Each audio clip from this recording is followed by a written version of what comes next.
Hi, and welcome to Mindful, Beautiful, and Thriving, a podcast series by Taarikas Foundation focused on youth mental health. Before we begin today's episode, I just wanted to let you all know that all content that is found in our podcast is created for informational purposes only. This content is not intended to be a substitute for professional medical advice, diagnosis, treatment, or therapy. Always seek the advice of your physician or other qualified health provider with any questions you may have regarding a medical condition, and never disregard professional medical advice or delay in seeking it because of something you have heard in this podcast. Thank you so much, and without further ado, let's get started. Hey everybody, welcome back to another episode of our youth series on biculturalism from Mindful, Beautiful, and Thriving. It's Anya here with my friend Malvika, and today we're going to cover the intergenerational aspect of biculturalism. In this segment, we want to address three main areas within this topic, with those being 1. Connecting with relatives, 2. Behavioral expectations and cultural norms, and 3. Balancing our interests with cultural activities. I have a lot of experience with having trouble connecting with relatives. This is mostly because I can't fluently speak my family's root language. As an Indian American teenager who was born and is living in America, I did not get many chances to speak my native language. In public, most people speak English, and that's even what my family and I speak at home. That's definitely understandable, Anya. While English has taken on a more significant role in my household since my sister was born 10 years ago, I was born in India and moved to the US right before kindergarten started. So while I was very young when I left India, my first language is actually my mother tongue, which both my parents grew up speaking. So even today, while I don't speak it at home, I can speak Malayalam reasonably fluently and understand it very well. We bring this up because language matters when it comes to family bonds, as Anya mentioned. When we can freely speak to our relatives in the language which they feel most comfortable speaking, it's also easier to maintain frequent interactions and a positive relationship with them. And a positive relationship with our extended family can influence how close we feel to our family's culture and the foods, arts, behavioral norms, and traditions which come with it. That is so true, Malvika. Not only does language affect how we connect with relatives, but also how far relatives live away from us. When our relatives live far away from us, we don't really see them. Before the COVID-19 pandemic, I was not as close with my relatives as I'm now. Even when my family and I traveled to India, we did not see a lot of our closer relatives. But in quarantine, my relatives and I have gotten closer. We went from sending short happy birthday messages to each other to having birthday party Zoom calls. If we talk to relatives more, we can create a bond that will make us feel more a part of our families. Also, how strong we feel about our connection with our culture plays a huge part in connecting with relatives. I am sure that most bicultural people have a lot of relatives who are very passionate about their culture and religion. Wanting to feel more included in their family, people can act like their relatives, culturally speaking.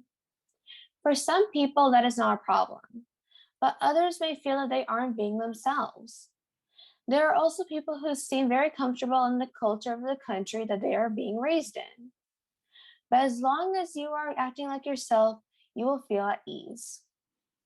Personally, I lean a bit more to the American culture I'm growing up with, but I have not lost touch with my native Indian culture. I participate and follow a lot of the things in the Indian culture. Sometimes it does not bother me if I feel like I'm acting too American in front of family, because at least I'm being myself. As for how I feel in front of my friends in America, I feel very comfortable. All of my friends have similar situations to me. We are all being brought up in a different country than we are from. Some of us might feel differently about our two different cultures, but it is good to surround yourself with people who have similar situations as you. Those are some great points, Anya. Next, we want to take some time to unpack what might be the most complex part of tackling biculturalism: finding a balance between two different sets of behavioral norms. The two examples I can touch on are curfews or general home rules and romantic relationships. Since as far back as elementary school, I felt totally alienated from my friends at times because they've had later curfews, more independence, and quote unquote cooler home rules than I did. As a 10-year-old living in an apartment complex with a lot of kids from school, I was that one girl who never went to the playground or outside to play. Instead, I sat inside, reading a book or working on homework. This was partially by choice and partially because my parents simply preferred me staying at home rather than out without their supervision. That was how my mom grew up, and that's what she expected from me. I can't say that those years of missing out on closer friendships somehow stunted me socially or harmed me, because I feel content and perfectly able to interact with people just like my other friends. But I do sometimes look back and wish that my parents and I had found some more middle ground, such that their worries were eased and my desires were met. Another part of finding your cultural balance is food. As a person who eats Indian food almost every day, I sometimes get bored of it.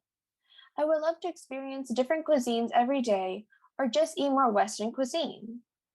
But to some extent, it is good to eat more of your native culture's food because you experience the culture of the country you're growing up in every day. Some food can be that bridge that links you to your native culture. My advice is to eat what you want to eat, whether it's your traditional food or another type of cuisine. In terms of the topic of dating, there's a pretty significant divide between Western norms and cultural rules, especially regarding matters like PDA, the appropriate age to date, and whether dating should even be allowed, ever. If your culture is one where arranged marriages are the norm, or parents choose spouses for their children, that can completely eliminate the quote unquote need of dating from social norms. This ultimately marks a huge confusion for kids growing up in the US with bicultural identities. Many of my peers who are ethnically similar to me were brought up to consider dating through a moral lens, especially one that centers patriarchal attitudes toward relationships. Some beliefs we learned included that women who date have loose morals and that they do not focus on what's truly important, such as grades or good family values. What I've grown to observe is that dating as a teenager is a big gray area with many pros and cons, and is nowhere near as black and white as many POC parents present it as.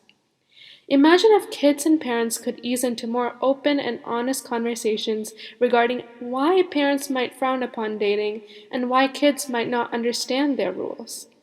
We could deal with these questions as a unit, side by side, without the disarray and miscommunication. The next big part of finding a balance is manners. Many cultures have different ways of showing respect, such as hugging, kisses on the cheek, bowing, etc. For people who grew up with one culture, doing the signature sign of respect and practicing a certain type of manners is normal. As someone growing up with two cultures, it can get kind of hard to practice two types of social norms. I can forget to do something in front of relatives, and it might make me look impolite. The solution is to try practicing both types of mannerisms or find a blend of the two. For example, if you are usually hugged when you meet someone, but you also need to bow, try bowing and then hugging, or vice versa. It is so much easier to find a blend of things in your two cultures than to have to pick sides.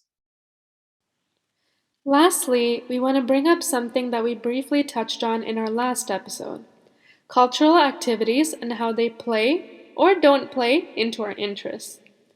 Previously, I talked about how a key part of my childhood was my involvement in Indian classical dance, which I still learn and perform. Something that better helped me figure out my relationship with my hyphenated identity was exploring Western styles of dance as well, like ballet and hip hop, which I realized I didn't quite connect with. Similarly, reach into your culture by asking your family members, browsing the internet, and doing your own research to get to know the musical instruments, art forms, and sports most prized throughout your background. Culture is so limitless and fluid that your relationship with your ethnic identity can flourish absolutely regardless of where you were born, whether you can speak your mother tongue, whether your parents practice cultural traditions, whether your friends are of the same background as you, etc. So, to wrap up, our relationship with our bicultural or interracial identities is fully dependent on our own exploration of these norms and traditions, and which ones that we personally choose to embrace and incorporate into our lives. For the time being, growing up, our parents hold the reins in terms of how many behavioral aspects that we follow according to our ethnic identity. For example, the kinds of clothes you can wear or what age you can start dating. But this matter is one that you'll deal with throughout your entire life, and the majority of that journey occurs on your own terms. You are listening to Mindful, Beautiful, and Thriving, a podcast series by Taarika Foundation. As part of our youth series, we will be releasing new episodes every weekend, so make sure to continue to check those out. We hope you enjoyed this podcast, and thank you so much for listening.